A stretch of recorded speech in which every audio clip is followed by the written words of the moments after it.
यो रोड हुन्छ पिएनजी। यहाँबाट अगर लेफ्ट टर्न लिनुभयो भने 1 नम्बर पञ्चायत अफिस आउँछ। अन्त राइटपट्टि लिनु गयो भने त्यहाँबाट तपाईँको स्कुलहरू आउँछ, सिसीहरू आउँछ, हिमालीहरू आउँछ। प्रपर्टी यो कालो रोडबाट 2nd नम्बर प्लट हुन्छ, 2.5 कट्ठाको जेनरल प्रपर्टी। स्टार्टिङ यहाँबाट हुन्छ, यहाँबाट स्ट्रेट जान्छ।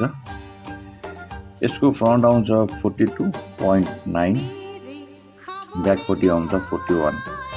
यसको यो जो बाटो छ, यो बाटो यसको लगभग 15 देखि 16 फिटको आउँछ, यहाँसम्म आउँछ। यहाँबाट स्ट्रेट अवे ब्याकसम्म जान्छ। फ्रन्ट राम्रो छ यसको, जमिन 2.5 कट्ठा जेनरल प्रपर्टी। आसपासमा घरहरू छ, माथिपट्टि रोड छेउमै छ, टोटोहरू त्यहीँबाट पाइहाल्नुहुन्छ। हेर्नुहोस्, लोकेसन राम्रो छ, बाटो पनि राम्रो छ, 2.5 कट्ठाको प्रपर्टी हो।